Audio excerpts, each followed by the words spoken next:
Hello बच्चों, आज के इस पूरे वीडियो में डी ब्लॉक के फिजिकल प्रॉपर्टी को मैं डिस्क्राइब करने वाला हूं, जबकि एक वीडियो आपके प्लेलिस्ट में डी ब्लॉक के प्लेलिस्ट में आपको मिलेगा जिसमें मैंने K2Cr2O7 और KMnO4 का प्रिपरेशन दिखाया है। एक वीडियो मैं आपको अपलोड करूंगा जिसमें हम एफ ब्लॉक के बारे में दिखा दूंगा। लेकिन आज का पूरा क्लास, थोड़ा ध्यान से सुनिए, आज का पूरा क्लास डी ब्लॉक का एटलीस्ट कम से कम 70% कवर करेगा, फुल डी ब्लॉक, जबकि एफ ब्लॉक थोड़े छोटे होते हैं। तो सबसे पहले डी ब्लॉक एलिमेंट हम लोग कहते किसको हैं? D block element are those element. D block element are those element whose last electron enter in D subshell. D block element वो एलिमेंट होता है जिसका लास्ट इलेक्ट्रॉन, जो इलेक्ट्रॉनिक कन्फिग्रेशन हम लोग करते हैं, तो लास्ट इलेक्ट्रॉन अगर डी में इंटर करे तो डी ब्लॉक एलिमेंट है, अगर पी में इंटर करे तो पी ब्लॉक एलिमेंट है, एस में इंटर करे तो एस ब्लॉक एलिमेंट है, एफ में इंटर करे तो एफ ब्लॉक एलिमेंट है। तो D block element are those element whose last electron enter in D subshell. ठीक है, तो डी ब्लॉक एलिमेंट होना और ट्रांजिशन एलिमेंट होना, क्या दोनों बात एक है? तो नहीं। डी ब्लॉक एलिमेंट होना, ट्रांजिशन एलिमेंट होना, दोनों बात अलग है। डी ब्लॉक तो सारे एलिमेंट हैं, मतलब अगर हम पीरियोडिक टेबल में आपको यहाँ दिखाएं तो स्कैंडियम से लेकर जिंक तक, येटेरियम से लेकर कैडमियम तक और लेंथेनियम से लेकर मरकरी तक, all is D block element. जबकि ट्रांजिशन एलिमेंट सब नहीं है। Transition element are those element whose D subshell should be partially fulfilled, should be partially fulfilled, should be partially fulfilled, not completely. Zinc, cadmium और Hg, इसका 3d10, 4d10 और 5d10 पूरी भरी हुई है। तो ड्यू टू पूरी भरी होने के कारण 3d और 4d और 5d ये तीनों ट्रांजिशन एलिमेंट नहीं है, जबकि तीनों डी ब्लॉक एलिमेंट है। तो डी ब्लॉक तो सब है, जबकि खाली जिंक, कैडमियम, Hg तीनों ट्रांजिशन एलिमेंट नहीं है। उसके बाद डी ब्लॉक का जो जनरल इलेक्ट्रॉनिक कॉन्फ़िगरेशन है वो होता है n-1 d 1 to 10 ns 1 to 2। D block के इस कॉन्फ़िगरेशन के बारे में बहुत सारा बात हम लोग करेंगे, और कॉन्फ़िगरेशन से सारी फिजिकल प्रॉपर्टी ऑलमोस्ट इसकी डील होती है। जैसे इलेक्ट्रॉनिक कॉन्फ़िगरेशन हो गया, आयोनाइजेशन एनर्जी हो गया, इस सब का डील हम लोग इससे करते हैं। तो अब हमारा स्टार्ट होता है d block element. D block element हम लोग कहते हैं किसको है? जिस एलिमेंट का इलेक्ट्रॉनिक कॉन्फ़िगरेशन करने पर लास्ट इलेक्ट्रॉन अगर डी में इंटर करे, डी ब्लॉक एलिमेंट है। डी ब्लॉक एलिमेंट होना, ट्रांजिशन एलिमेंट होना, दोनों बात अलग है। Transition element are those element whose D subshell should be partially fulfilled, not completely. Zinc, cadmium, Hg तीनों का फुलफिल्ड होने के कारण वो तीनों डी ब्लॉक एलिमेंट है, लेकिन ट्रांजिशन एलिमेंट नहीं है। चलिए और एक बताओ, डी ब्लॉक का जनरल इलेक्ट्रॉनिक कॉन्फ़िगरेशन हम देखें, n-1 d 1 to 10 ns 1 to 2 है। एक और वेरी इंपॉर्टेंट बात स्टार्ट करने से पहले, d block element form strong metallic bond. D block element form strong metallic bond due to 3 reason. Reason number 1, due to more number of half filled d orbital, due to large number of their valence electron and due to great effective nuclear charge. ये तीन बात के कारण d block element strong metallic bond बनाता है। जरा एक बार तीनों बात फिर से। D block element form strong metallic bond due to large number of their valence electron, large number of their valence electron, due to great effective nuclear charge, nucleus का इफेक्ट काफी ज्यादा होता है जेड इफेक्ट के कारण। और तीसरा है मेरा due to more number of half filled d orbital. तो स्टार्टिंग में हमने यही तीनों बात आपको दिया है। थोड़ा यहाँ हम लोग थोड़ा देख लें कि डी ब्लॉक एलिमेंट जो है, डी ब्लॉक एलिमेंट जो है, those element whose last electron enter in D orbital या D subshell. D block element वो एलिमेंट होता है जिसका लास्ट इलेक्ट्रॉन इंटर करता है डी में। Transition element whose D subshell should be partially fulfilled, not completely. उसके बाद zinc, cadmium, Hg are d block element but not transition. ये तीनों ट्रांजिशन नहीं है, ये तीनों को ट्रांजिशन से बाहर निकाला गया, तीनों डी ब्लॉक एलिमेंट है। मोस्ट, अच्छा ये लोग, हम डी ब्लॉक एलिमेंट को ट्रांजिशन एलिमेंट क्यों कहते हैं? Because most of the property of D block element, most of the property of D block element lies between S block and P block, vary between s block and p block, transfer between s block p block, transist between s block and p block, so it is called transition element। तो आपको lies between, vary between, transfer between, transist between चारों करने की जरूरत नहीं। एक बात बोलिए, transist between s block and p block, so it is called transition element। If a general electronic configuration n-1 d 1 to 10 ns 1 to 2, d block element form a strong metallic bond due to large number of valence electron, due to great effective nuclear charge and due to more number of half filled d orbital। तो ये तो हो गई हमारी starting D block की। अब D block में अगर हम आते हैं तो कुछ आपको सीरीज दिखाते हैं। जैसे इस सीरीज को थोड़ा हम लोग जूम करके देखते हैं।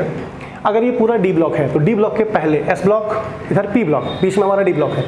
ये जो 3D सीरीज है एक्चुअली ये पीरियोडिक टेबल के पीरियड नंबर 4 में है। 3D सीरीज पीरियोडिक टेबल के पीरियड नंबर 4 में है। 4D ये पीरियड नंबर 5 में है।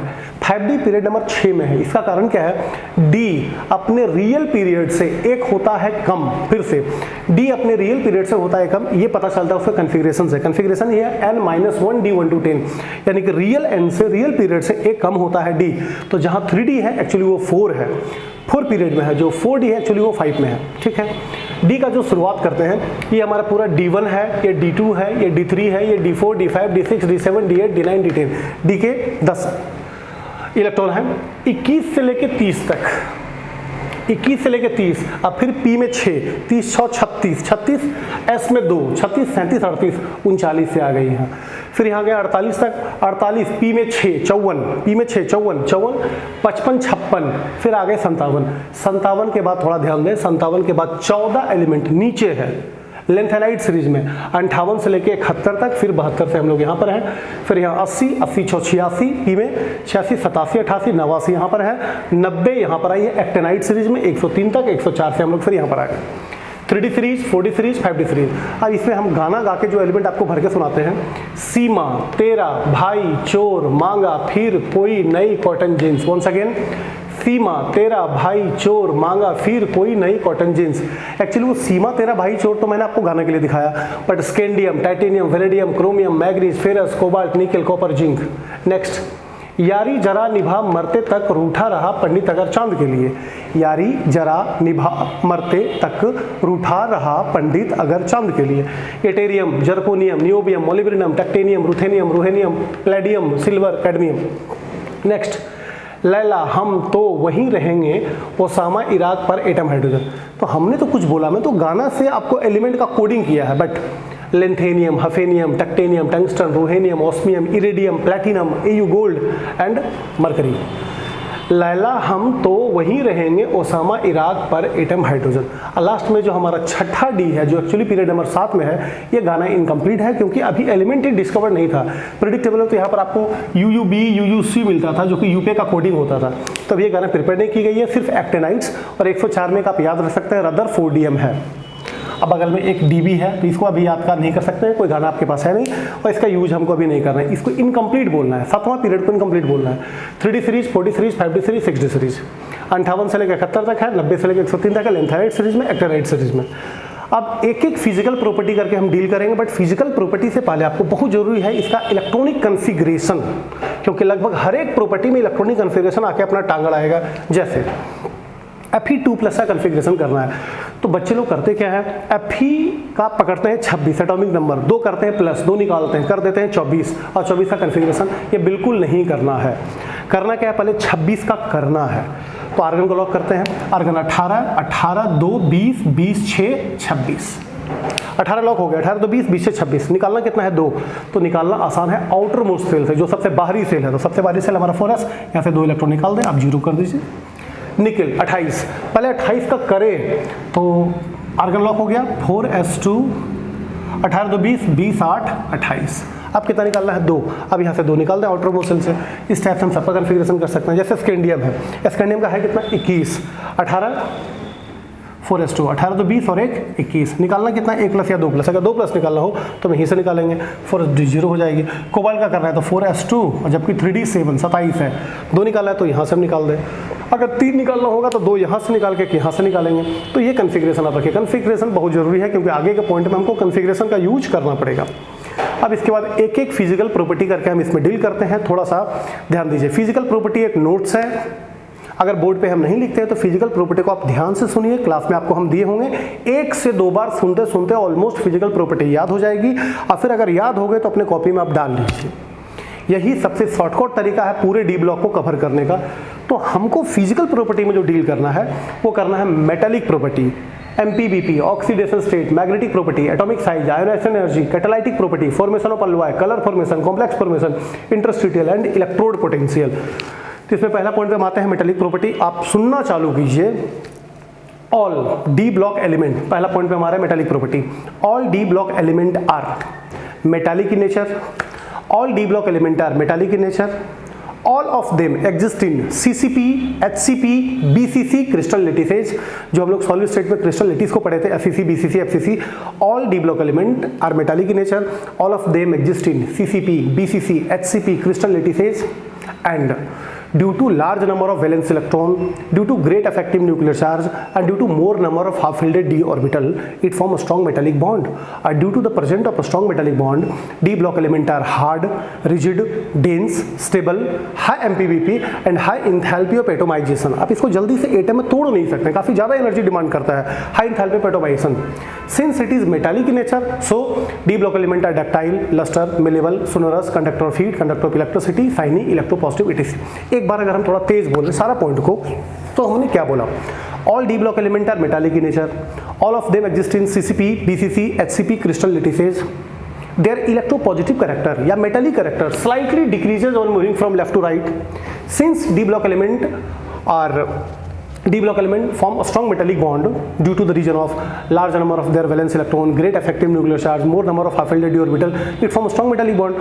Due to the presence of a strong metallic bond, d block element are hard, rigid, dense, stable, high MPBP and high enthalpy of atomization. Since it is metallic in nature, so it is ductile, luster, sonorous, malleable, conductor of heat, conductor of electricity, shiny, electropositive, etc. First point metallic property. दूसरी करते हैं MPBP। जैसे कि हम लोग बार बार सुन रहे हैं D block element hard है, रिजिड है, डेंस है, स्टेबल है। इसके कारण है इसके मेटालिक बॉन्ड काफी स्ट्रॉन्ग होते हैं। अब मेटालिक बॉन्ड स्ट्रॉन्ग होने के पीछे तीन रीजन है। Due to large number of their valence electron, due to great effective nuclear charge and due to more number of half filled d orbital, it form a strong metallic bond. Due to the presence of a strong metallic bond, d block element are hard, rigid, dense, stable, high MPBP, but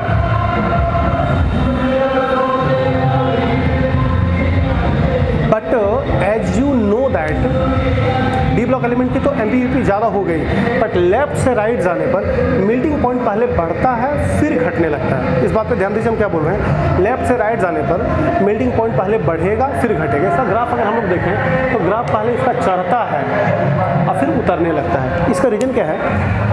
starting में scandium में जाके देखें तो 1 half-field, titanium में जाके देखें तो 2 half-field, vanadium में 3 हाफ-फिल्ड, क्रोमियम में 4 हाफ-फिल्ड, मैंगनीज में 5 हाफ-फिल्ड।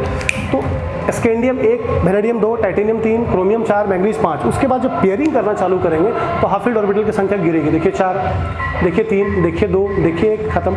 तो शुरू से लेकर 20 तक हाफ-फिल्ड ऑर्बिटल का संख्या बढ़ा, बॉन्ड फॉर्मेशन बढ़ा, बट 20 के बाद जब पेयरिंग चालू हो गई हाफ-फिल्ड ऑर्बिटल की संख्या गिरने लग गई, बॉन्ड फॉर्मेशन गिरने लग गई, तो मेल्टिंग पॉइंट हमारी घटेगी। समरी अगर देखें, बाहर में कुछ साउंड का इशू था। डी ब्लॉक एलिमेंट हार्ड है मेटालिक बॉन्ड के कारण, रिजिड है, डेंस है, तो इसकी MPBP ज़्यादा होगी। और लेफ्ट से राइट जाने पर मेल्टिंग पॉइंट पहले बढ़ेगा 20 तक मैक्सिमम, फिर घटना चालू हो जाएगा। पीछे रीजन है शुरू से लेकर 20 तक हाफ-फिल्ड ऑर्बिटल का संख्या बढ़ा, फिर पेयरिंग के बाद हाफ-फिल्ड ऑर्बिटल संख्या गिरने लग गई, घटने लग गई, तो बॉन्ड फॉर्मेशन पहले बढ़ा फिर गिरने लग गया। सो MPBP डिक्रीजेस टिल एंड। तीसरा पॉइंट हमारा रहने वाला है ऑक्सीडेशन स्टेट। देखिए डी ब्लॉक एलिमेंट में अगर कुछ लफड़ा है तो ऑक्सीडेशन स्टेट का है। S ब्लॉक कितने प्यारे हैं? S1 केवल +1 शो करता है, S2 केवल +2 शो करता है, जबकि डी ब्लॉक के एक एक एलिमेंट +2, +3, +4, +5, +6, +7 तक शो करते हैं। सवाल आता है why d block element shows variable oxidation state? D block element shows variable oxidation state, it is due to their electronic configuration. जैसे कि हम लोग जानते हैं डी ब्लॉक एलिमेंट का जो कॉन्फ़िगरेशन है, इसमें n-1 d ऑर्बिटल और ns ऑर्बिटल दोनों बॉन्डिंग में एक साथ टेक पार्ट करता है। D block element shows variable oxidation state. It is due to the in bonding ns orbital electron, whereas n-1 d orbital electron both take part in bonding simultaneously. If ns take part in bonding, then show lower oxidation state. If दोनों orbital take part in bonding, then show higher oxidation state. और it may be noted that, ऐसा notice भी करने वाली बात है कि transition element अपना ऑक्सीडेशन स्टेट डिफर करता है एक में, जबकि नॉन ट्रांजिशन एलिमेंट माने पी ब्लॉक एलिमेंट अपना ऑक्सीडेशन स्टेट डिफर करता है 2 में। जैसे किसी भी नॉन ट्रांजिशन एलिमेंट को आप उठाइए, ग्रुप नंबर जैसे boron family 1, 3, carbon family 2, 4, nitrogen family 3, 5, oxygen family 2, 4, 6, halogen family 1, 3, 5, 7। वो लोग डिफर कर रहा है 2 में, जबकि लोग डिफर करता है 1 में। कुछ एलिमेंट का मैं आपको दिखाता हूँ oxidation state. Scandium +3, titanium 2, 3, 4, vanadium 2, 3, 4, 5, chromium 2, 3, 4, 5, 6, manganese 2, 3, 4, 5, 6, 7, ferrous 2, 3, 4, 6, cobalt 2, 3, 4, nickel 2, 3, 4, copper 1, 2, zinc 2। तो हम ऑक्सीडेशन स्टेट को देख रहे हैं, तो शुरू के एलिमेंट का ऑक्सीडेशन नंबर कम है, बीच में मैक्सिमम हो गई, फिर ये गिरना चालू हो जाता है। इसके पीछे जो रीज़न है वो रीज़न है कि number of half filled orbital पहले होता है कम, बीच में होता है मैक्सिमम, फिर ये घट जाती है। तो D block element shows variable oxidation state. It is due to the in bonding ns orbital electron as well as n-1d orbital electron both take part in bonding simultaneously. If ns take part in bonding, then show lower oxidation state. If दोनों take part in bonding, then show higher oxidation state. अब oxidation state के बारे में 5 बातें। पहली बात, 3D series में जो हमारे पास है 3D सीरीज में स्कैंडियम को छोड़कर सब +2 शो किया, मोस्ट कॉमन। दूसरी बात, कभी भी transition element zero oxidation state show नहीं करता है, बस कुछ कॉम्प्लेक्स कंपाउंड में जैसे NiCO का होल 4 के ऊपर कुछ, ये कोई कॉम्प्लेक्स कंपाउंड है, हम लोग चैप्टर नंबर 9 में देखेंगे कोऑर्डिनेट कंपाउंड, तो इसमें निकल का ऑक्सीडेशन स्टेट हमेशा आपको जीरो मिलेगा। तो कुछ कॉम्प्लेक्स कंपाउंड में transition element zero oxidation state भी शो किया है। दूसरा पॉइंट। तीसरा है, अगर लोअर ऑक्सीडेशन स्टेट का कंपाउंड है तो उसका नेचर होगा आयनिक, और हायर ऑक्सीडेशन स्टेट का कंपाउंड है तो उसका नेचर होगा कोवेलेंट। तीसरा पॉइंट। चौथा पॉइंट है कि किसी भी ट्रांजिशन सीरीज में, ये तो 3D हमारे पास लिखी हुई है, स्टार्टिंग एलिमेंट का ऑक्सीडेशन नंबर होगा कम, लास्ट साइड के एलिमेंट का भी ऑक्सीडेशन नंबर होगा कम, सेंटर के एलिमेंट का ऑक्सीडेशन नंबर होता है ज़्यादा, क्योंकि सेंटर एलिमेंट के अप्रॉक्स में हाफ फील्ड ऑर्बिटल की संख्या होती है सबसे ज़्यादा। एक और बात है कि ट्रांजिशन एलिमेंट, कितना पॉइंट मैंने बोला? पहला पॉइंट बोला कि स्कैंडियम को छोड़ के सब +2 शो करेगा, पहला पॉइंट। दूसरा पॉइंट है कि कभी जीरो ऑक्सीडेशन स्टेट शो नहीं करता, बट कुछ कॉम्प्लेक्स कंपाउंड में जीरो ऑक्सीडेशन स्टेट शो करेगा। तीसरा, लोअर ऑक्सीडेशन स्टेट को जो कंपाउंड होते हैं वो आयनिक नेचर वाले होते हैं, हायर वाले के कोवेलेंट होते हैं। चौथा है किसी भी ट्रांजिशन सीरीज का सेंट्रल एलिमेंट का ऑक्सीडेशन नंबर ज़्यादा होता है। पांचवा बात है हमारा कि 3D सीरीज का मैक्सिमम ऑक्सीडेशन स्टेट है Mn का +7, जबकि किसी भी ट्रांजिशन एलिमेंट को देखें तो मैक्सिमम ऑक्सीडेशन स्टेट है रूथेनियम का और ऑस्मियम का, जो कि +8 तक भी शो करता है। 3D सीरीज का मैक्सिमम Mn का है 7 तक, जबकि किसी का भी +8 है और वो ऑस्मियम रूथेनियम का है। ठीक है, तो ये तो हमारा हो गया ऑक्सीडेशन स्टेट से रिलेटेड बात। ऑक्सीडेशन के बाद हम लोग बात करेंगे magnetic property. Magnetic property, all d block element contain one or more unpaired electron. All d block element contain one or more unpaired electron in their complex, so their complex are generally paramagnetic in nature.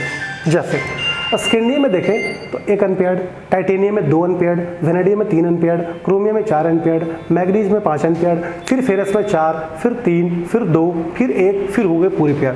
तो हर एक के पास कुछ ना कुछ unpaired electron है, और हम लोग सुने हैं एक भी कंवारा तो पारा, एक भी कंवारा तो पारा।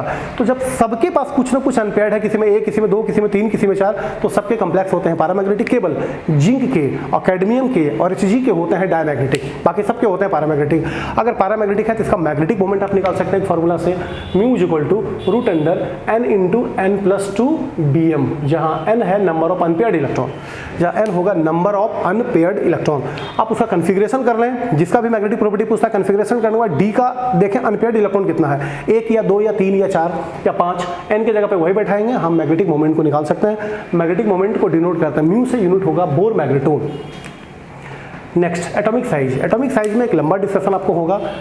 देखिए, लेफ्ट से राइट जाने पर एटॉमिक रेडियस घटता है, तो d का साइज s से होगा छोटा और p से होगा बड़ा, ये तो होना ही है। लेकिन अगर p में लगातार भी हम लोग चले, d में लगातार हम लोग चले, स्कैंडियम से जिंक, तो लगातार साइज नहीं घटा है।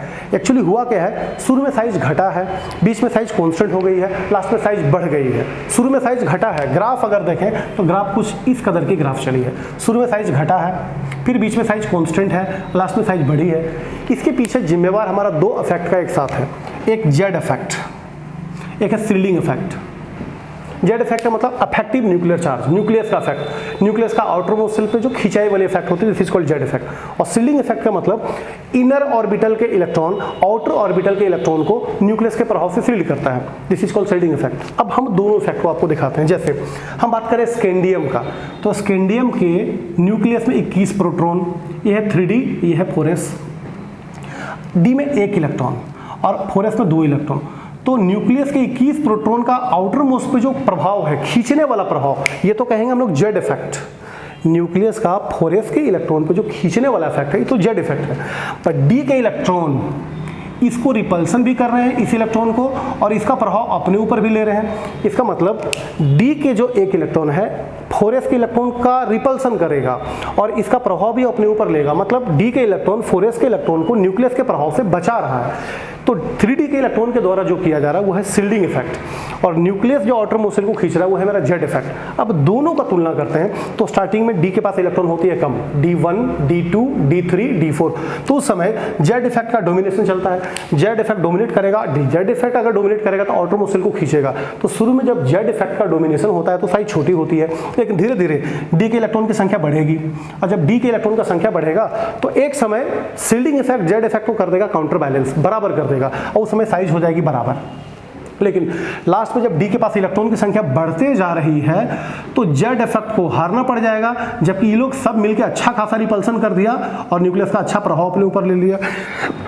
तो लास्ट में देखें तो शील्डिंग इफेक्ट जीत गया, जेड इफेक्ट हार गई। लास्ट क्लास में शील्डिंग इफेक्ट जीत गई, जेड इफेक्ट हार गई। और जेड इफेक्ट को हारने का मतलब है खिंचाई कम और ढकलाई ज़्यादा, बचाई ज़्यादा, यानी क्लास में साइज बढ़ जाती है। तो साइज के पीछे जो जिम्मेवार है वो है हमारा जेड इफेक्ट और शील्डिंग इफेक्ट का आपस में जंग। शुरू में डोमिनेट किया जेड इफेक्ट, साइज छोटी हुई, बीच में दोनों बराबर हो गए, Z effect shielding effect, size बराबर हो गए। लास्ट में शील्डिंग इफेक्ट जीत गई, जेड इफेक्ट हार गई, साइज हमारी हो गई छोटी, साइज हमारी लास्ट में बड़ी हो जाती है due to decreasing of Z effect. तो ये तो था हमारा एटॉमिक साइज। ऊपर से नीचे आने पर सेल बढ़ने के कारण तो साइज बढ़ेगा, किसी भी ग्रुप में अगर ऊपर से नीचे आए तो सेल बढ़ने के कारण साइज तो बढ़ेगा। तो ये डिस्कशन आपने किया एटॉमिक साइज पर। Next ionization energy. Ionization energy अगर इसका डिस्कशन हम करें तो आयोनाइजेशन एनर्जी होता क्या है, किसी भी आइसोलेटेड गैसियस एटम के आउटर मोस्ट शेल से एक इलेक्ट्रॉन निकालने में आपको जो एनर्जी देना पड़ता है, किसी भी आइसोलेटेड गैसेस एटम के आउटर मोस्ट शेल से एक इलेक्ट्रॉन निकालने में आपको जो एनर्जी देना पड़ता है it is called ionization energy. तो लेफ्ट से राइट, और ionization energy depend upon two factor. पहला, आयोनाइजेशन एनर्जी डिपेंड करता है, ionization energy depend upon atomic size, लेकिन इसका यूनिवर्सली। और अगला है ionization energy depend upon Z effect. Left से राइट जाने पर हमारा एटॉमिक साइज घटा है तो आयोनाइजेशन एनर्जी बढ़ेगा। तो एस से डी का आयोनाइजेशन एनर्जी ज़्यादा तो है और पी से इसका कम तो है, लेकिन क्या डी में लगातार साइज घटा है? जब लगातार साइज नहीं घटा है तो आयोनाइजेशन एनर्जी भी लगातार हमारा नहीं बढ़ेगा। शुरू में साइज घटा है तो आयोनाइजेशन एनर्जी बढ़ेगा, लेकिन लास्ट में देखा जाए तो साइज में तो वेरिएशन हुई है, धीरे धीरे घटी है, तो आयोनाइजेशन एनर्जी भी धीरे धीरे बढ़ेगा। लेकिन Mn का और जिंक का आयोनाइजेशन एनर्जी एक्सेप्शनली काफ़ी ज़्यादा होता है due to complete half filled और complete full filled orbitals, D orbital के कारण। जबकि ऊपर से नीचे आने पर सेल बढ़ने के कारण आयोनाइजेशन एनर्जी घटता है। तो स्कैंडियम से ड्यूटेरियम का कम है, ड्यूटेरियम से लेंथेनियम का कम है, लेंथेनियम के से एक्टिनियम का कम है, जबकि टाइटेनियम से जर्कोनियम का कम है, लेकिन जर्कोनियम से हफेनियम का आयोनाइजेशन एनर्जी बहुत ज़्यादा है। रीजन क्या है? गैप देखिए 21-22, 39-40, जबकि 57-72। यहाँ पर गौर कीजिए, 14 एटॉमिक नंबर बढ़ गई। एटॉमिक नंबर 14 बढ़ गए तो 14 प्रोटॉन भी बढ़ गई, 14 प्रोटॉन बढ़ गए तो न्यूक्लियस का इफेक्ट काफी बढ़ गया, और न्यूक्लियस का इफेक्ट बढ़ा है तो न्यूक्लियस का प्रभाव आउटर मोस्ट शेल पे ज्यादा होगा। लेकिन यहाँ पर इलेक्ट्रॉन गया है 4f में, जिसकी शील्डिंग काफी पुअर होगी, तो 4f की शील्डिंग काफी पुअर और न्यूक्लियस का इफेक्ट काफी ज्यादा। सो यहाँ पर आयोनाइजेशन एनर्जी काफी ज्यादा बढ़ जाती है हफेनियम की जर्कोनियम से। ये तो डिस्कस हो गया आयोनाइजेशन एनर्जी का। एक पॉइंट का और डिस्कशन करेंगे, कैटालाइटिक प्रॉपर्टी। देखिए, तो अभी तक जो आप डिस्कस किए हैं इतना देर में एक बार इसको रिवर्स कीजिए, फिर से देखिए। इसका एक छोटा सा वीडियो हम और डालते हैं जिसमें हम प्रॉपर्टी नंबर 7 से प्रॉपर्टी नंबर 12 का डिस्कशन करेंगे। तो इतना तक आपने देखिए, मैं जितना बात किया हूँ सारा बेसिक बात है और थ्योरेटिकल बात है। अगर इसको आप रिपीट करके 1-2 बार सुनेंगे तो इसका एक नोट्स बना सकते हैं, और जब भी कभी भूल हो जाए या कभी हम लोग भूल गए हैं इस टॉपिक को तो दोबारा इसको खोल के हम देख सकते हैं। तो हम तुरंत अपलोड करते हैं एक सेकंड वीडियो जिसमें हम catalytic property, formation of alloy, colour formation, complex interstitial और इलेक्ट्रोड पोटेंशियल का डिस्कशन करेंगे। तो मिलते हैं नेक्स्ट वीडियो में। Thank you.